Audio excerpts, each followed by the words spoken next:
and gentlemen, it's time for another round of Mind Your Fucking Business with your host, Jeffrey Prince. Thank you, Dougie Sticks, coming to you, as always, from the beautiful studios of Undefeated Media here in Bergen County, New Jersey. This is the Mind Your Fucking Business podcast, brought to you by our good friends at the Bamboozle Project, as well as DraftKings. We encourage you to go check out www.thebamboozleproject.com. Check out all the gear on there, MYPB gear especially, but there's other stuff on the site that is pretty cool as well.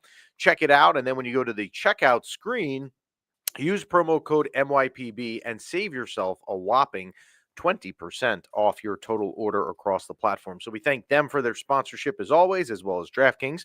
This is episode 184, Ciento Ochenta y Cuatro. So I'll say that again. Wow, sometimes it flows, sometimes it it doesn't. was flowing today. Ciento Ochenta y Cuatro. See? So if you're utilizing the SAP features available to you this morning, this afternoon, or this evening, whenever you're listening to us or streaming us, we thank you for tuning in and hope you enjoy this week's episode.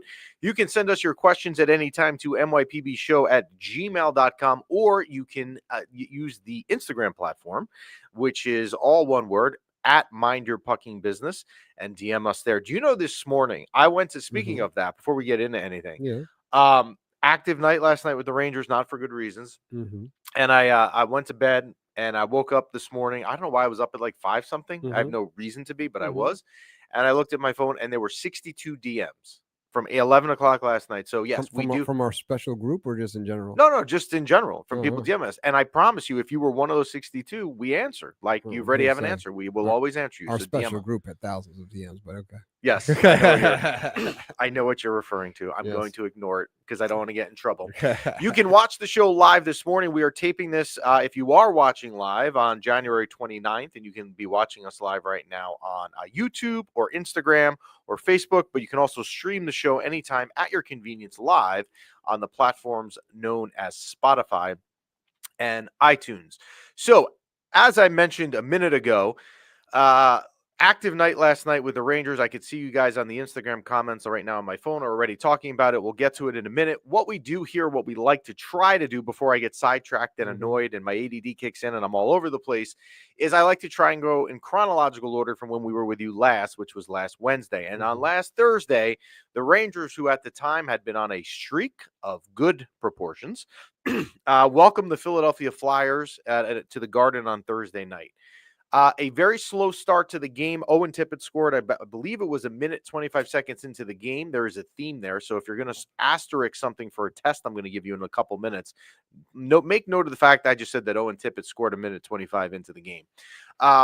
Once that happened, though, there was a pretty complete game. The Rangers played well. I did not watch the game live. I had to coach my son's basketball game for someone that night, so I missed most of the game. I did go back and watch the recap and whatnot, but it seemed pretty good. It seemed like they had a pretty good complete game. One thing I didn't like, John Tortorella in the press conference, who, as we know, coaches the Flyers, was commenting about how he thought the quality of chances his team had against the Rangers were pretty good. I didn't love that aspect, but Igor was great with 33 saves, and the Rangers continued their winning streak at that point, and kind of seemed like they were, where they needed to be. Sunday afternoon, the Colorado Avalanche come to town in a matinee game. Now, one thing, I'll get on the Rangers with this for a little bit. I'm a season ticket holder. We all know this. I go to as many games as I can. There are not a lot of weekend afternoon games this year. In previous years, there have been more. There was the Kings game and the Seattle Kraken game in December. This game on Sunday, and I think the only other one I can think of coming up at home is they play Vancouver at the end of March on a Saturday. So there's not a lot of games at home. So the Rangers make this kids' day, great day to bring your kids to the game and all that stuff. You get to the game, you bring your kids, and again, here's where the asterisk, I want you to pay attention. Within 6 minutes, the Rangers are down 2-0. They let up 2 goals 5 and 6 minutes in, and they're down 2-0. Now, what you like in this game, if you want to nitpick and find positives, which I don't really care to, and we'll get into that in a minute, is they were down 2-0, came back, battled back to make it 2-2. They were down 4-2, battled back to make it 4-4 with Panarin tying it late in the third before they went on to lose with 15 seconds left. Now, there's so many things that go wrong on this game-winning goal on Sunday with 15 seconds left. First off, you're playing an out-of-conference team, meaning that I don't want to say there's like a gentleman's agreement in hockey because that would be too extreme. But when you're playing an out-of-conference team, and if you ever watch, you're playing a Western Conference team, it's late in the third period, it's a tie game, whatever the score may be. In this case, it's 4-4. Both teams are almost happy to settle for the free point and going to overtime, right? The Rangers are not going to care if Colorado gets a point because you're not in playoff positioning battle with them because they're in the Western Conference. And on top of it, you had a power play at the end of it. Will Borgen makes a pass, which you never do. Like, he had to have not realized the guy was coming out of the box to make the sort of pass cross ice on the blue line to do.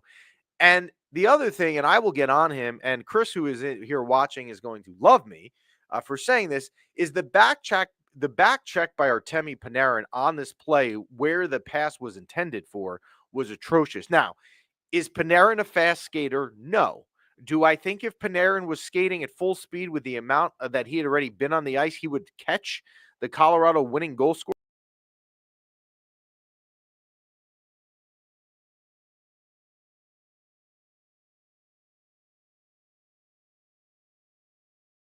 He's a little here right now. Brian, what's going on? You can talk to these people. Oh, we good? Okay. No, we got some technical. There we go. We're good. Same way. For the guest. Okay. There we go. So we're back. So Artemi Panarin has to make that play, right? Artemi Panarin has to skate back and at least make an attempt on that play. So a frustrating loss, you what you like to see there again is that they were able to battle back and play well enough to at least put yourself in a position to get a point, but then to not walk away from that is unacceptable. Last night in the Hurricanes game, again, we talk about the starts, okay? I told you about the Flyer start, and I told you about the Avalanche start. The Hurricane start, what do you think happened last night? Wait, before you go on, if you want to do this, when the computer froze for a second, we had some technical difficulties, right? Everyone's saying that, yeah, of course that happened, right? When you're talking poorly about Panarin.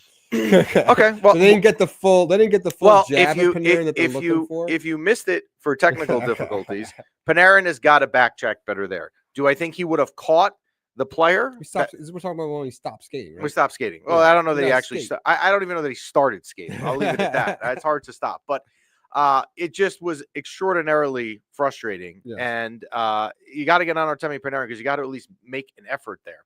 So we talk about the slow starts and whatnot. And the Hurricanes game, same thing. Svechnikov scores 56 seconds in. Last night, I had happened to turn on the game for whatever reason, like right as the game started. And I wasn't even sitting down yet, and they were down 1-0. Again, so that's 3 straight games, and this has been a problem with the team when they were really in a slide in December, where they were just not starting well. And I don't know if it's coaching. I mean, I would put the coach in some blame there to not have his team ready. But again, early on last night, so the Rangers are down 1-0. Okay, they're down in the second period, and what I want you to think here for a moment. Close your eyes, take off your winter hat that I'm wearing, take off your sweatshirt, whatever it may be, okay? It is now the summer of 2025. Yes. You are outside at your friend's barbecue on a Sunday afternoon. Thank you for playing along, by the way. If you're watching this live, you can see that Dougie Sticks actually plays along. Bill, your neighbor. Bill, my neighbor. Hey, nice hot dogs on the grill. You have hot dogs on the grill. Yeah. You have something smoking on the Traeger grill. It smells so good. Everything smells good. Life is good. It's the summer. I got Napoleon. Napoleon's my grill, but sure, go ahead. And somebody says to you, as you're sitting in your chair on someone's backyard or deck, I miss hockey. The Rangers last year. When I think about the team, it was a frustrating year because I've told you for weeks they're still not making the playoffs. This is nothing new to me. And your friend Bill says, I don't have a lot of time, but maybe you can give me an example of what the New York Rangers season was like, where it all went wrong. And the answer was last night at the end of the second period, this 23-second clip, and it is on our Instagram that I put up for you. Vincent Trocheck. Now, I didn't notice this part of the play until B-Rock and I were talking about it before. Before Vincent Trocheck gets the breakaway, which we're going to get to, he made an extremely good defensive poke check on Gostisbehere to get the puck for the breakaway. Like, that was as good of a defensive play as you could make to sprung himself free on a breakaway. Now, you're down 1-0 in a game. The tying goal is right there. It is on your stick on the breakaway, okay? He goes on the breakaway, tries this between the leg pass to Keandre Miller, who's the last person in the world who's going to score, whose last name is not Mika Zibanejad, and is just brutal. Doesn't even get a shot. Instantly, Carolina gets possession, comes the other way, and Mikko Rantanen scores to make it 2-0. If I could tell you, and you were time-strapped at this barbecue with your neighbor Bill, and that's why I said, all I need to show you to understand the New York Rangers 2024-2025 season, it's that 25-second thing. Because that right there, honestly, is the whole season in one, right? That's all I need to see was that. Now, I've told you for weeks when they were playing well that I wasn't going to nitpick things because they were winning, because all that mattered was they were getting points. And I stand by what I said. But if I'm going to stand by what I said, I'm going to tell you they didn't get points last night. So I don't understand why people are taking away positives. I don't normally watch the post-game show. I for no reason. I just normally don't. Last night, for whatever reason, it was still on in the background. And I got really annoyed when I heard some of the players talking about how well they played. Well, we played really well. We just didn't play well in the third. You're not in the playoffs right now, okay? You lost 4-0. I don't care. And I think Steve Valiquette or Henrik Lundqvist, one of them said, it might have been Lundqvist, actually, who said it didn't really feel like a 4-0 game. It felt like it should have been a lot closer. I don't give a shit. They still walked away with no points. I don't care if you win or if you lose 3-0, 3-2, whatever it may be. If you lose, you lose. And if you're going to be of the mindset, I'm not, that this team is good enough to make the playoffs, then you need to get points in every single game you can, right? And losing 4-0, I'm not going to go there and take away and walk away with positive feelings. I'm not. I don't understand. Are we trying to find positives and feel good about ourselves? I don't get it. I mean, I'm not the only good part of that night was the 10-second heartwarming moment where the Hurricanes coach gave the signed jersey to Sam. We'll pull up a pinch of cute Emma's comment, which is, I'd rather them play horrible and come out with 2 points. Absolutely correct. Second one from the bottom. That is absolutely correct, right? Because if you are of the mindset, and I'm not into moral victories. I don't care. I really don't. Talk to someone else if you're into moral victories. Don't DM me about it because I don't care.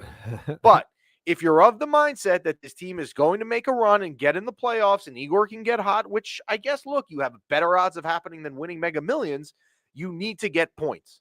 And you didn't do that. And that's now 0 points of the last 2 games out of possible 4.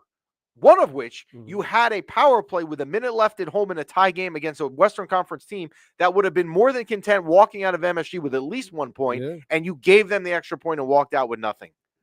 I just don't get it. Now, some Instagram comments, and I will agree with Sitting in the Blue, who's saying this, well, he works for MSG and for the Rangers. He's not Valley, and he tells it like it is. That is true. Valiquette, to me, I am not a Steve Valiquette fan, but last night, when he criticized Panarin in the beginning of the first period, he's right. And you know things are bad. If Steve Valiquette, who is technically an employee of the team, MSG Network is not the team, but it's darn close enough. Let's be real here.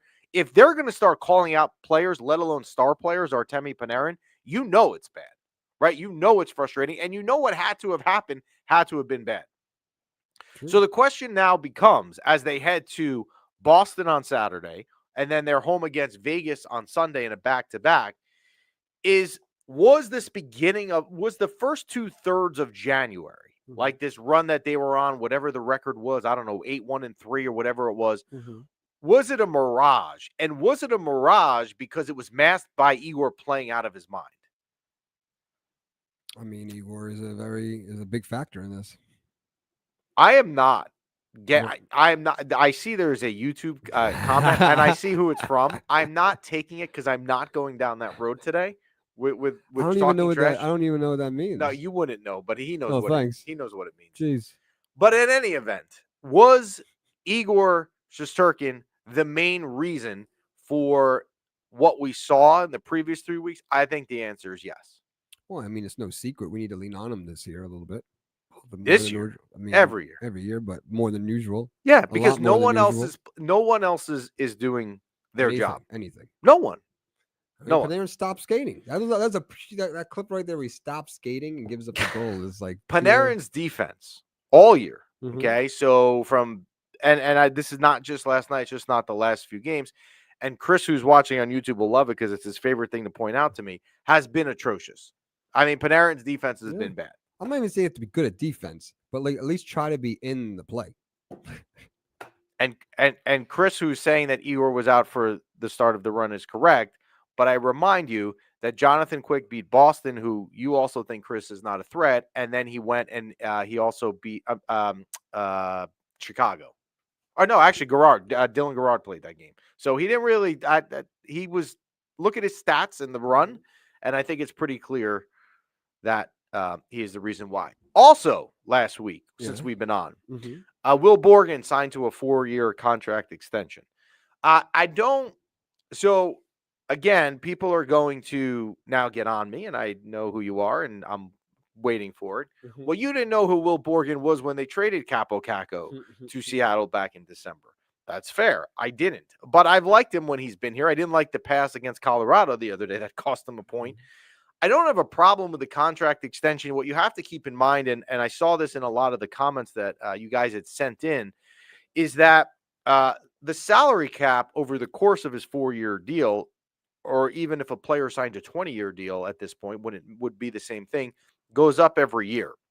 And if the cap goes up, let's just use a round number of, let's say it was 100 million, right? Which I think it's starting to get in that direction. If Will Borgen, I believe, is at 4.1 million, that's 4% of your cap. That's not bad, right? Igor would be at 11% or 11 to 12. I don't have a problem with it.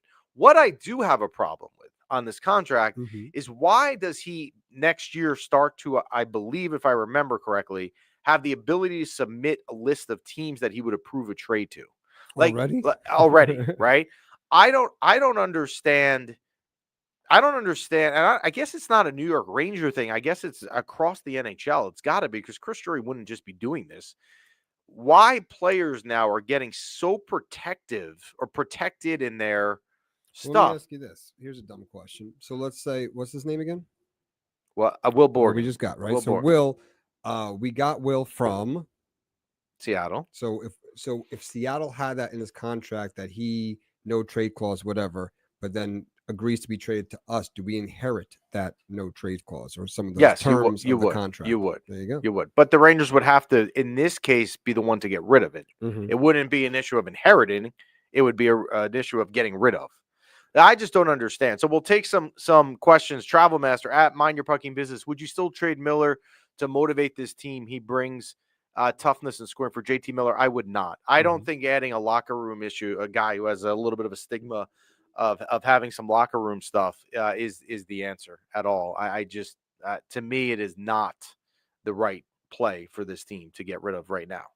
Or to inherit. And the other thing with JT Miller, and we talked about this, I talked about this with a bunch of you guys this morning early on DMs, that looked at last night and said, okay, you got shut out. JT Miller would have been a good fit.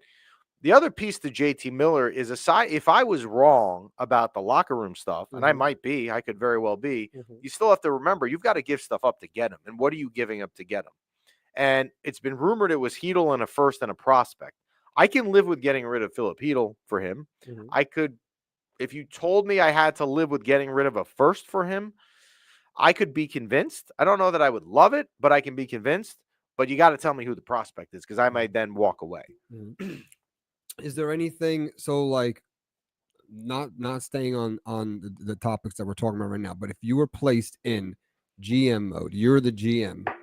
So I'm Chris Drury, yes. Yes, you're Chris Drury. What are you making any moves? Are you getting rid of anybody? What would Mr. Krentzman do if he's Mr. GM? Right now, and you guys at home can play too if you put it in the comment section. Yeah, if you guys want to put in the comments what you would do, I think it is an approach where, like, is there bad people in the locker room you need to get out because they're spreading their negativity? I think now, as I've said, they're not competitive this year.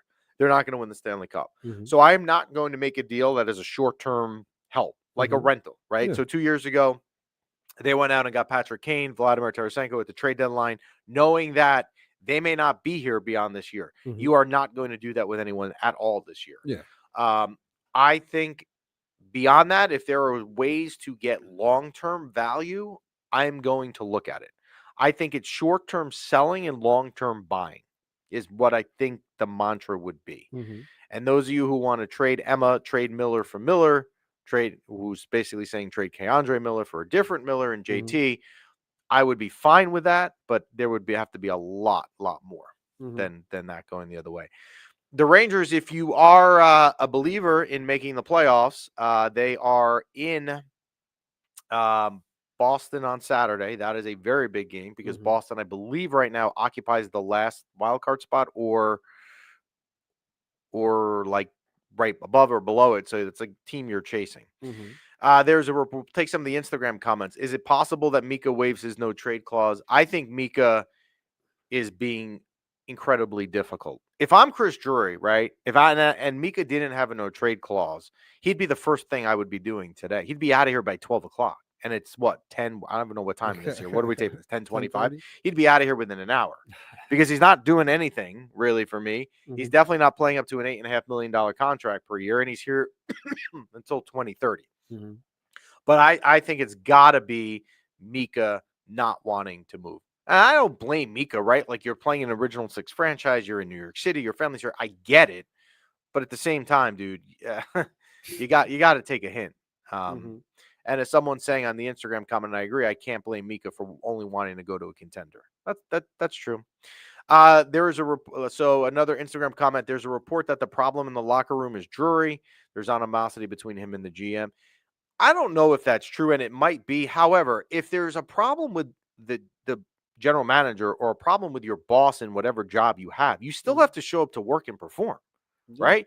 You can dislike Chris Drury all you want. It doesn't take back the fact that, you then are excused from doing your job. You're only hurting yourself. Your stock's going down. You're playing like garbage. No one other team's gonna want you. Yeah, I don't understand the mindset of the like using the problem as the general manager. I just think it's weak. you have to play whether you like your boss or not, or leave. Like, plain and simple.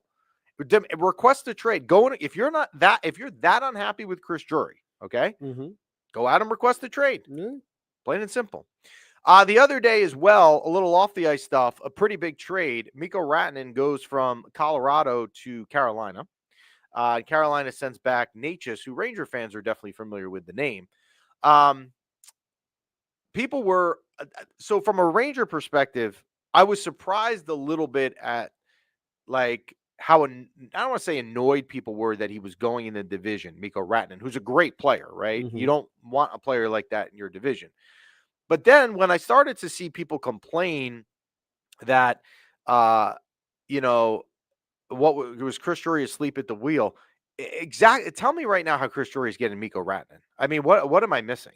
We have the Rangers, as we all know, are screwed with the contracts, right? So do I like the fact he's in Carolina? No. But at the same time, again, I'm not necessarily sitting here thinking to myself when I heard that trade, well, if Mikko Rantanen goes to Carolina, that's going to be a problem for the Rangers in the playoffs, because I don't think the Rangers are even making the playoffs. Yeah, got to get in first. So got to get in first. Did you watch last night? Very, very sparingly. The only thing I really saw was the heartwarming moment. So before the game, Rod Brindamore, who coaches the Carolina Hurricanes, presented, and a lot of teams have been doing this. So I don't want you to think that this is just Carolina doing this, but they've been presenting Sam Rosen with memorabilia going away gift, and he gave him a really nice jersey. I believe we put it up on our Instagram story actually, so I think you can see then read the story and see what it says. Yeah, that's all you. If that was all you saw last night, pretty much. I mean, I guess I saved myself a heartache. Yeah. So Nikolai, who watches MYPB in South Carolina, and he talks to me about 100 times a day on DM, was saying last night in the second period in our little group chat that we have, I think he had a blackout or something and he was missing the game. He doesn't understand how lucky he was that blackout. He should be calling his power company, whoever the power company is in South Carolina, and sending them a thank you note, a little like gift basket. Hey, thank you for saving me 3 hours of frustration last night. So let me ask you this. Is Travel Master right here correct? We're only 4 points behind? Yes. Look, if you want to make the argument that this team can make the playoffs, you have a leg to stand on. I get it. We could sit here and we could debate it. I don't know that it would make a lot of sense to do so, but you could sit here and say to me, hey, here's the reasons why we're going to make the playoffs. And you have a point. I just look at it like this. I think the last few weeks were masked by Igor. I think they don't have a lot of good. I think they have way too many issues. They have way too many players that that are underproducing. Kreider, Panarin, Zibanejad. I could even throw in Lafreniere. Keandre Miller's not, we all know is having a terrible year. How all of a sudden does it then turn around? So Chris is saying, make the argument of who and why which teams will outperform the Rangers for 32 games. So Chris is of the notion, because I talked to Chris, again, 250 times throughout the day off the air. Chris is of the notion that this team is going into the playoffs, and he's never wavered. He's had this belief, which he's entitled to, and he's standing by it, which is good. So make the argument of why, Chris. I have a hard time believing that this team is going to outperform anyone over the course of the next 32 games from what I believe they are playing like. Of the two of you and Chris, isn't Chris normally, aren't you more the optimistic person most of the time, or is Chris Depends. It depends. Chris and I do differ a lot on our opinions, for sure. He's more optimistic this season than you do. Yeah, he can be, but I just think that it's a problem for sure. So, yeah. So if I, if I'm the Rangers and you're going to try and get in, you got to win Saturday in Boston, home and home. You then have Vegas, best team in the Western Conference, coming in Sunday night. That's not going to be easy either. So a rough week ahead. We're going to shift gears here. Last month I had, and it's up on our Instagram, I had the distinct honor, I will say, of going to a Ranger Devil game that was absolutely atrocious to watch, by the way. It might have been one of the worst Ranger games I've ever been to in my life, but I did get to go with a buddy of mine, Frank the Tank, who you all know from Barstool, and he is nice enough to join us today. So let's try and get Frank the Tank in here. How are you, Frank? Hey, how's it going? I am good. Happy New Year, my friend. It's not been a happy New Year. The Devils have the wheels have completely fallen off. So let's start there. You posted the other night, and I didn't know this stat, so thank you for saying this. You had 51 points at Christmas, and here we are at the end of January. They're not at 60 yet? Is that true? Well, they're actually at 62, but it's been horrible. Okay, they actually have 4 overtime losses in that period. It's how there's bad? 2 games that they won basically because of post being hit. They've had 2 games where they allowed a goal in the final 30 seconds of regulation to lose in regulation, and that includes to the Sharks. Right, and they got dominated by the Sharks. They got dominated by the Blue Jackets, the Ducks, the Flyers. The Flyers have basically look like the 1977 Montreal Canadiens against the Devils. They reverted back to last year's soft brand of hockey. Like on their loss Monday night, they lost 79% of their faceoffs, and in most games now, at best, they win 30%. How bad do you think? And puck battles. loose puck battles. There was a game against the Flyers. The Flyers won 47 loose puck battles. The Devils won 0. And you had this guy Justin Dowling, who they called up from the AHL, who literally might be the worst player in hockey. The injuries are now starting to compile. Nathan Bastian got punched out, and Justin Dowling is holding the rest of the team back. And at the end of the game, he's Justin Dowling actually does like a jig every time there's a goal. The goal song's played. He was in Utica this year when Utica started the year 0-18. I think Justin Dowling has not won a hockey game this season. You hit Justin Dowling on the ice, it's like being down 2 men. What do you think Jake Allen can carry them with Markstrom? No, Jake Allen sucks. Jake Allen has given up on 40-foot shots. He's given up like 8 40-foot shot or 8 40-foot goals. And then they brought up this guy Isaac Poulter. I mean, this guy's got sunburn on his neck from all the goal light going off so many times. I've never heard that one. I like that, Frank. Let's talk about the Metro Division. The Capitals are obviously the surprise of the division and the league. Who do you think will come out of the Metro Division in the playoffs and go the farthest? It's probably going to be the Hurricanes after the trades they made. I would agree. What do you think the Devils should still have Stanley Cup aspirations? I think the Devils, unless they wake up, will miss the playoffs if they don't wake up. And wow. They're not going to pull it. It doesn't look like they're going to pull the trade on it.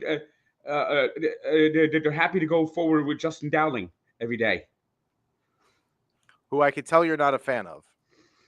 I think the stat is Justin Dowling hasn't registered a shot on goal yet this year. Doesn't have an assist, and he's like minus like some ungodly number. Okay, the Devils in January have only 2 goals from the third and fourth lines. We'll take a question, a Devils question for you on the chat. Do you trade the second one up? Do you trade Dougie Hamilton this offseason to move forward with a younger core? Maybe, because Hamilton hasn't had a great year. He's been okay.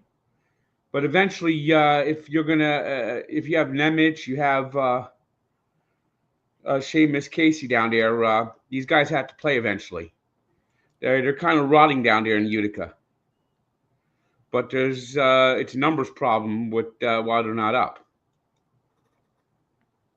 Why don't we take Alvin's question for Frank, and that is, would Frank rather have Dowling just suck, or would you rather have Jack turn over the puck a lot? Because Jack's turnovers I know have been an issue. Oh, it's been brutal. It's been brutal. It's like he's trying to make the fanciest goals possible now. And it's been brutal. Let's switch gears for a minute. Why don't we go to football? I know you're a football fan as well. Super Bowl coming up. Portnoy obviously had a problem with the refs the other day in the Buffalo-Kansas City game. If you were a Buffalo Bills fan, are you upset today at the referees? Oh, hell yeah. They got fucked. I saw a funny cartoon. It's the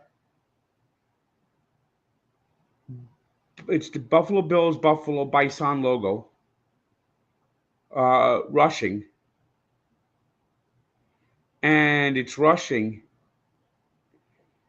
and you see it's on a leash, and that's what the streak is. It's a leash that's pulling it back, and it's got the leash is being held by a referee's arm. That seems about right. Do you have or I know we're still 11 days out, but do you have a prediction for who you think will win the Super Bowl? Oh, it's gonna be the Chiefs. They want Taylor Swift on that victory platform. So you have the Chiefs beating the Eagles in the Super Bowl. Yes. Okay. Are these your two most hated teams? Do you hate these teams? These both these teams? I don't like either team, to tell you the truth, but I'm just sick of the Chiefs. Okay. We'll go to a baseball question from Alvin because we all know you're a Mets fan. That is your probably is it? Would you say that is your top allegiance? If you could have one championship of all your teams, would it be the Mets? Probably. Okay. So we'll take a question from Alvin, which is Frank. How do you feel about the Pete Alonso situation? And what do you feel is the best case scenario?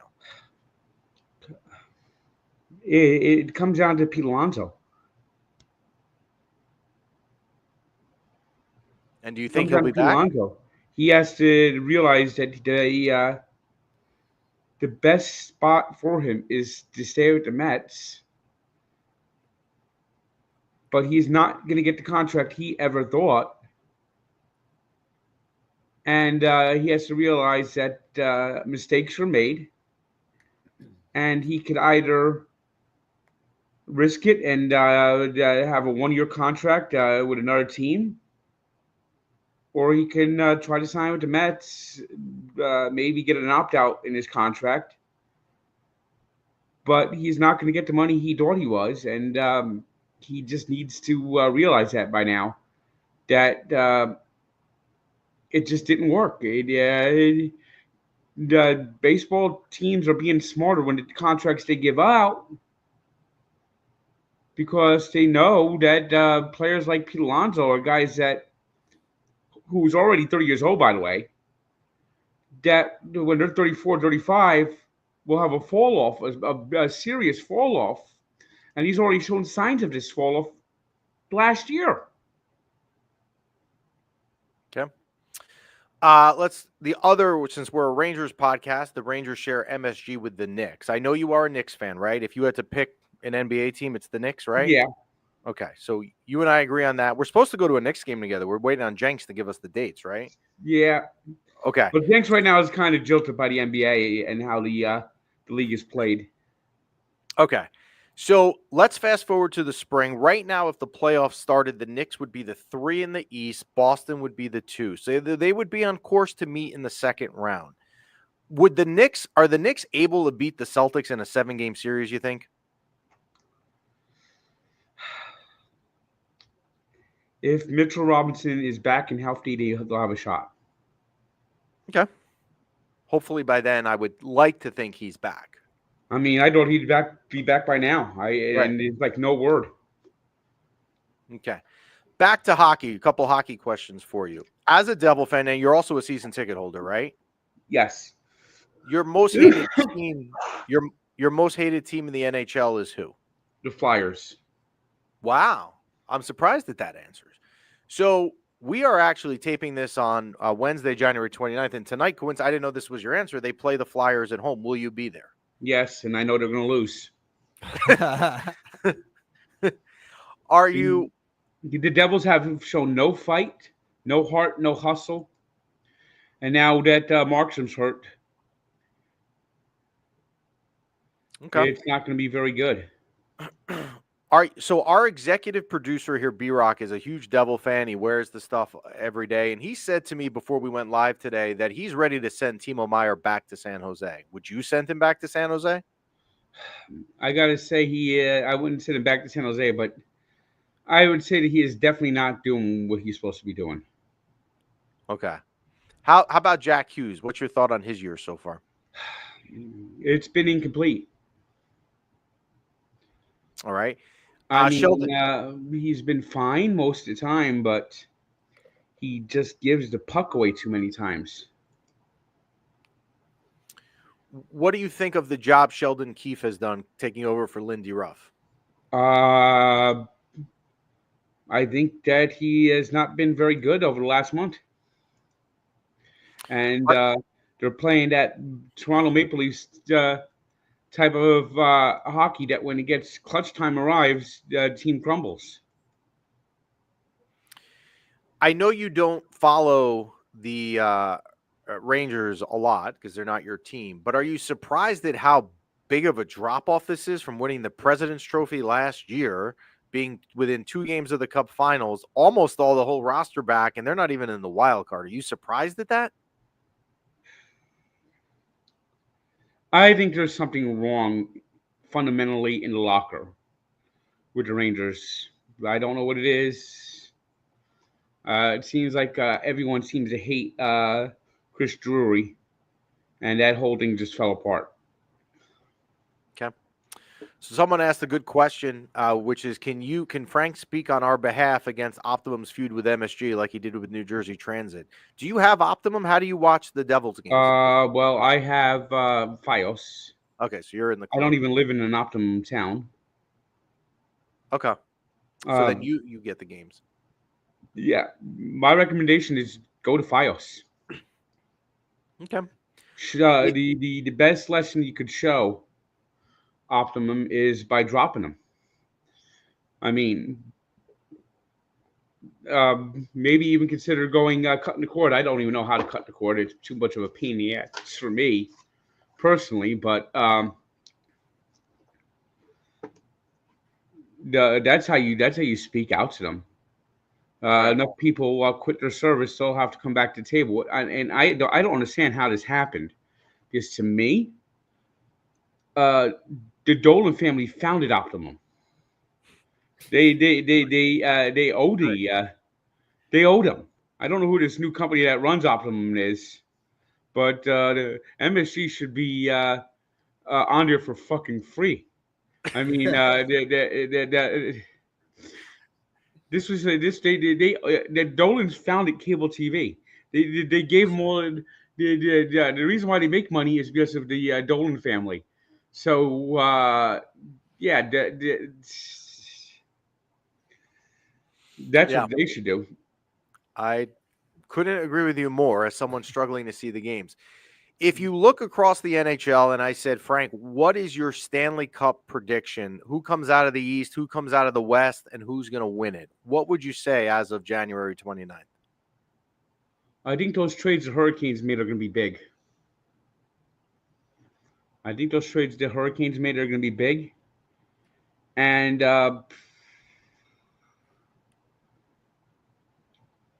the Oilers are starting to heat up in the West. But you know what I like? And this is a big if. If Sidney Crosby ends up in Colorado, watch out for them. That would be an enormous get, right? Because then you have him, McKinnon, Yeah. as well. I mean, that's that's a dangerous group. Were you not happy, since the Devils have a much better chance right now of being competitive than the Rangers? Were you upset with the Rantanen trade to see Carolina get him? Did you feel like it definitely put you a step back? Yes, it did. Yeah. Yes, it did. Okay. What do you think Tom Fitzgerald, the general manager of the Devils, should be doing at trade deadline? Anything in particular? Getting somebody on the third and fourth line that could actually contribute and not be completely useless. You like this kid, this guy, the new guy from Utica. I could tell. Yeah. Justin Dowling needs to be launched into the sun, or Vancouver, or send him to the island. Lou Lamoriello likes people who play for the Devils, and he also likes Tony DeAngelo, apparently, as of this week. So he could have him. He could have him as well. If you don't mind me asking, I mean, it's ridiculous. It really is ridiculous. All right, would you trade? We'll pull up Chris's question. Would you trade Dawson, Mercer, and Nemec for a big piece at the deadline? I'm not sure. Depends who it is. Okay. Depends who it is. Why? I mean, why? I'm not gonna. I trade maybe one of them, but not both of them. And I don't know if JT Miller is that big a piece that would necessitate giving up that much. Yeah, I'm not big on JT Miller. Why do you? I mean, I'd tell you who I'd like to back. From the Islanders, I like Kyle Palmieri. Yeah, ex-Devil, and he's a Northern New Jersey kid. He played growing up in Bergen County. That's where he's from. So getting someone like that would be good. But I mean, the only reason the Devils have won, and the only spark they actually showed last month was when they rallied and scored 4 goals against the Bruins after Markstrom got hurt. They actually showed some heart for the first time. And by the way, the Bruins, that is a team that's on the verge of just going into an abyss. Yeah, there. So I think the Bruins are going to miss the playoffs. And I think the Bruins are going to be one of the worst teams in the NHL over the next 5 years. Which would be good for fans. We would like that. So I pulled up Justin Dowling's stats just because I wasn't sure how bad they were. He's played in 34 games this year. He has a total of 4 points and is -4. That is not good. I think in the 34 games that he has played, the Devils are, overall, the Devils' record is 28, 18, and 6. I think in the 34 games that he has played, the Devils are 16 and 18. Oof. Actually, no. I think scratch that. They're 12, 18, and 6. Wow. In other words, I think every loss Justin Dowling's played in. That's amazing. That's got to be a record. that is incredible. Did you want to ask something? Yeah, so it's literally when you put him on the ice, it's like being a man down. So I asked Jeff a similar question before you got on. If he was the GM, what would he do right now for the Rangers? I'm going to ask you the same thing. If you're the GM, what would you do right now for the Devils?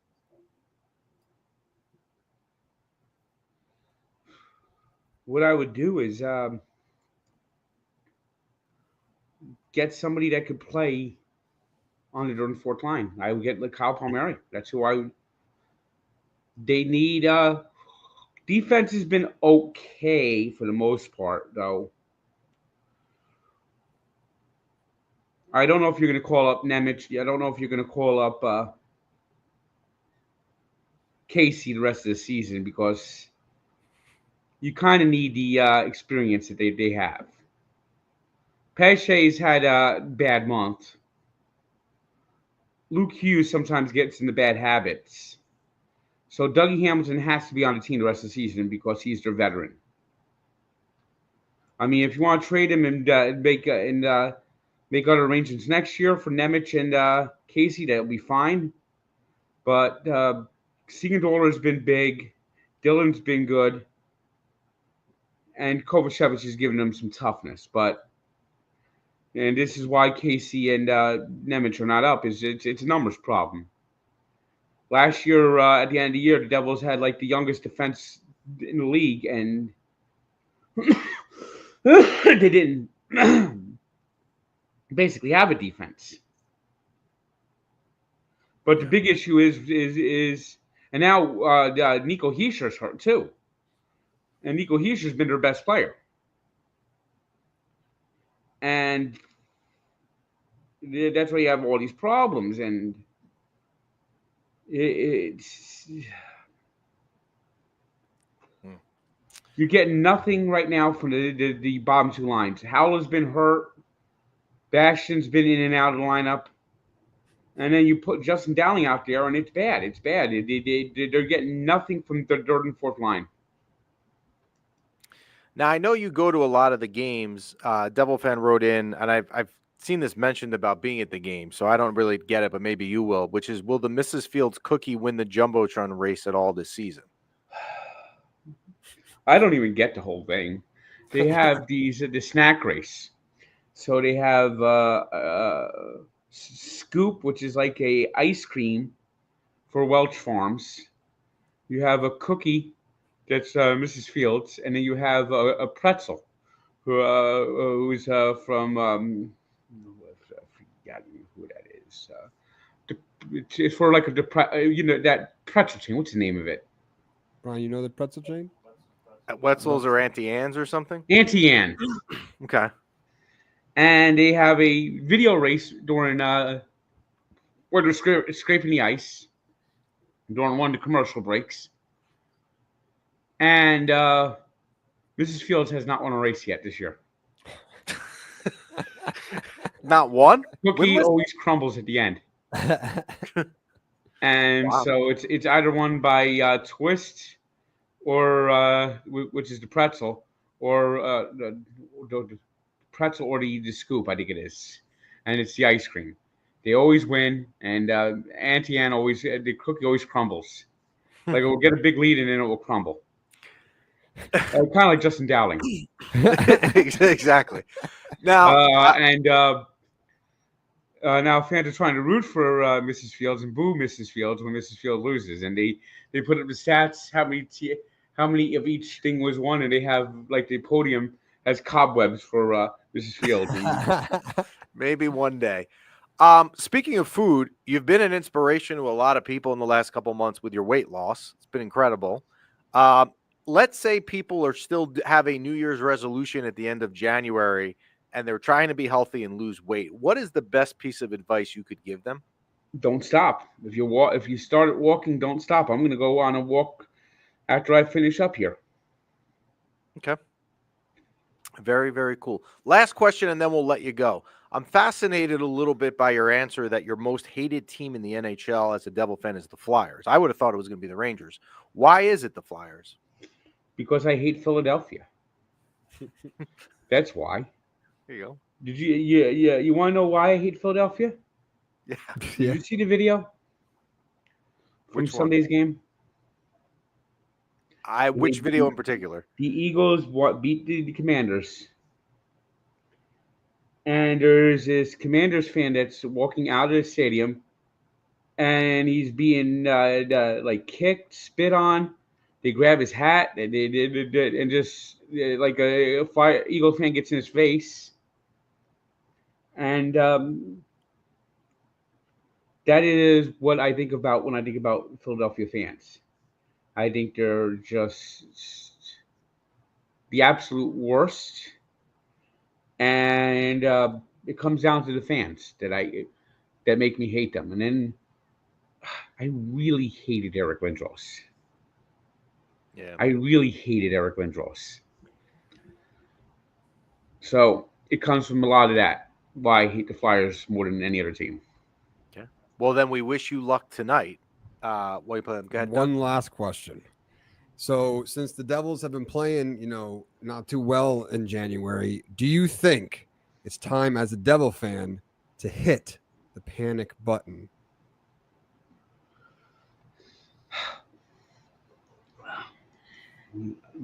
I think it's getting pretty close. So we're not hitting it? We're not hitting it today? I think we're getting very close. I mean, they played right here. I don't think any team needs that fucking Four Nations break more than the Devils. I agree. What is this Four Nations crap, by the way? I can't stand what is it? What is it? Basically, they're stopping the NHL for 2 weeks. And Sweden, Finland,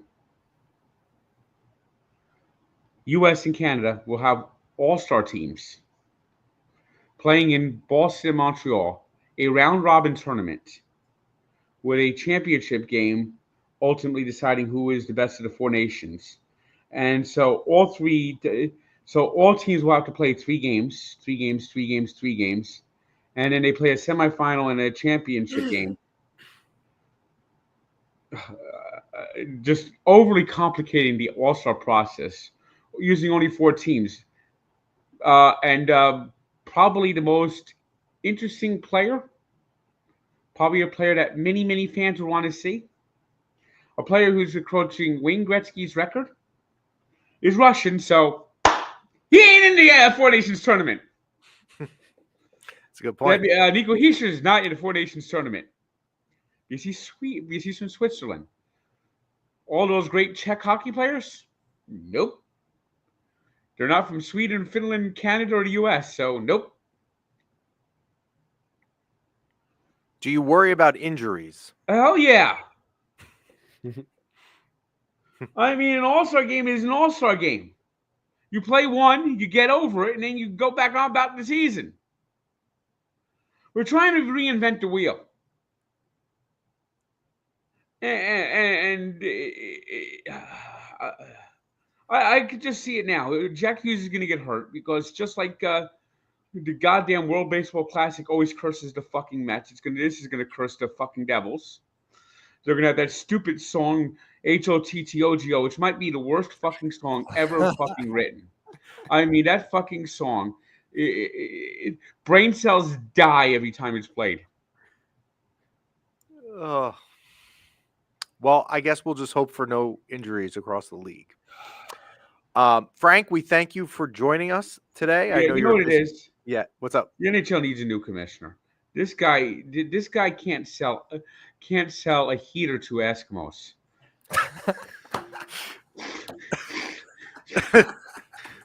He doesn't know how to sell the league. He tries all these inventive new things. We went from a simple playoff format of 1-8. Now the NBA is basically throwing out division play. It's throwing divisional play out the window. The NFL is thinking about throwing out the divisional play. The only thing the division will matter is rivalries. That basically they're thinking about next year, and they might start this next year. Seeding being 1-7, no matter what your record is. So if you're coming from let's say the AFC South, the NFC South, or the AFC South, and you're the Houston Texans, and you get that 9-8 record, and you host that fucking playoff game every fucking Saturday at 4:00. Well, that might be coming to an end because they look at it and say, well, gee, that's kind of unfair. They went 9-8. The Chargers went 11-6. Why? Yeah, I think we need to try and change it up. The NBA, the divisions doesn't matter a hill of beans. But the NHL, top 3, then 2 wild cards. Yeah, that's it. And then we're gonna play within the division in the playoffs. So if you have one division that's like a super division, and you have one division that's a stupid division, and that hasn't happened yet, but it happened in the 80s. I remember there was a year, and in the 80s, let me tell you something. It was the Smythe division had the Oilers in it, so they were going to run over everyone. There was one year with the North division where the top 4 teams, it was 4 out of 5 teams made the playoffs back then. The North division, the entire division was like 10 games under 500. The entire division was 10 games under 500. So what you end up happening is you have the Flames play the Oilers in the Smythe Division final. The Oilers win, and then they go play like the fucking Blues or the North Stars, and they just rolled over them. Or some years it was the Blackhawks. It didn't matter who they played. From 1981 to 91, the Smythe Division made the Stanley Cup final because the North Division, year in, year out, was so bad. It started with the Red Wings being terrible. Then they got Yzerman, and they started getting good, but they weren't quite good enough. Didn't have any other extra pieces. The Maple Leafs were just spinning their wheels. The North Stars had their ups and downs. The Blues were just mid every season. And it just... And the NHL went back to that, saying, that's what we like, when they had the perfect playoff format, where not only did they seeded every round. So the top seed would play the bottom seed, which is even better what the NBA does. Yeah, you're right. And Batman threw that out. I mean, what are we doing? You are correct. Well, thank you, Frank, for joining us. I appreciate it. Hopefully, we will see you look again. at this. The Blue Jackets are only a couple points behind the Devils now. So the Devils are going to be battling for that fucking wild card. Yeah. It would not be a good matchup in the first round either if you could avoid it. So, meanwhile, look what's going on in the Atlantic this year. I mean, there's a bunch of teams that have basically the same record. It's a tight race over there. I mean, if the Devils don't snap out of this shit, they're going to find themselves in the wild card, or even worse. Right? Yeah. At one point, they were 20 points clear of the playoff spot. Not only 9. Actually, no, 7. 7. Jeez. They've lost 2/3 of their playoff lead. They got to find their game sooner than later here, for sure. I tell you what, if this team doesn't make the playoffs, Sheldon Keefe has to go. Wow. Yeah, that's a bold claim. Well, thank you for joining us. And you know who else has to go? Tom Fitzgerald. I like Tom. I have to say, as an outsider, I think he's done a good job. Yeah, well, what's he doing now? He's sitting on his ass and hoping Justin Dowling finds some magical potion that makes him actually Justin Dowling probably shouldn't even be playing the ECHL. Well, I know this year for Christmas, I will not be getting you a Justin Dowling jersey. I know that for sure. I mean, he this is a guy who is just purely inept on the ice. Well, thank you, Frank, for joining us. I appreciate it, and let me know when you talk to Jenks, and we'll All right. we'll decide on that. Try to DM him. Try to DM him. See if he answers. I'll DM him with you on it. Maybe that'll help. All right. Well, thank you for joining us. That is the legendary Frank the Tank. Come back and see us again. I'm sure you will, and we'll talk to you soon, my friend. All right. Talk to you later. Thank you. That is Frank the Tank. Great insight. Actually, really great insight within the division as well. We are obviously super focused here on the Rangers. So he did a great job kind of giving you some insight to the Devils, letting you know maybe a player on the Devils he might not like. B-Rock, and we'll have to talk about that after. And some good stuff. You also got his Super Bowl prediction, who he thinks is going to win next week. I'm not watching it. Yeah, it's terrible. We'll cover that next week. And we also got, surprisingly, which kind of ties into his Super Bowl prediction, what hockey team he hates the most and why. And also his MSG comment was pretty good. Dolan owned the team. So that is it for us. The Rangers on Saturday are up in Original Six matchup national TV game. So if you're in this MSG fiasco, you actually get the game on Saturday because it's ABC national game up in Boston, home Sunday night. So they actually only play twice by the time we are back on next Wednesday. We thank the Bamboozle Project as always. Check out the bamboozleproject.com. Use promo code MYPB at checkout. And we thank DraftKings as well. We thank Frank the Tank for joining us, and we will talk to you next week.